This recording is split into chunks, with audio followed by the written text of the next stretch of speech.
Transitioning from pediatric to adult care. The differences between pediatric and adult rheumatology practice. Did you know almost half of young adult patients are lost to follow-up within the first year of transferring to adult rheumatology care?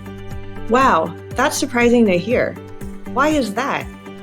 The most cited difference is that young adult patients and their families often find it tough because rheumatology care changes quite a bit between the pediatric and adult settings. Transitioning to adult care is such a big change. Maybe we could provide some information to demystify the process of transitioning to adult care. Let's go through some of the differences you may notice when you are transitioning to adult care. One of the biggest differences you may immediately notice is how different the clinics look. Before, you would be in a child-friendly clinic environment with bright colors, and sometimes with toys and games. In contrast to a vibrant and playful pediatric clinic setting, the adult clinic can look and feel boring or less friendly. There's a lot of beige on the walls and floors, and you'll share a waiting room with a lot of older patients. Other major differences you may experience are shorter clinic visits. However, at the UW rheumatology sites, we're fortunate to have up to 1 hour for new patient appointments and up to 30 minutes for follow-up visits. If the length of clinic visits is important to you, make sure to ask about this when choosing an adult rheumatology clinic. Additionally, screening protocols differ between pediatric and adult care. In adult care, certain screening exams such as echocardiograms, pulmonary function tests, or eye exams may be performed less often than you're used to, or may only happen when you have symptoms. Therefore, if you have a history of eye inflammation like uveitis, or problems with your heart or lungs, please be sure to tell your new rheumatologist about those aspects of your history and discuss how often you should be receiving screening tests.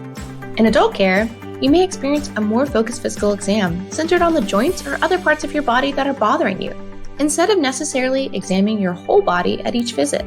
If you develop new symptoms, be sure to let your adult doctors know. You'll also want to check with your adult clinic to make sure you understand when you need to arrive for your appointment and their late arrival policy.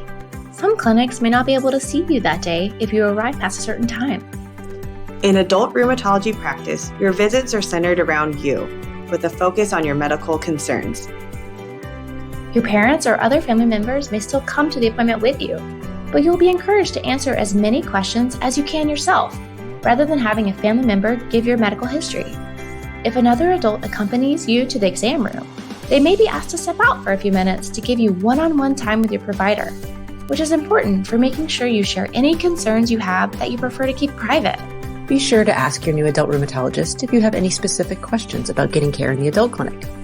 And we also recommend storing the new clinic phone number in your cell phone so that you can reach out in the future if any questions or concerns arise.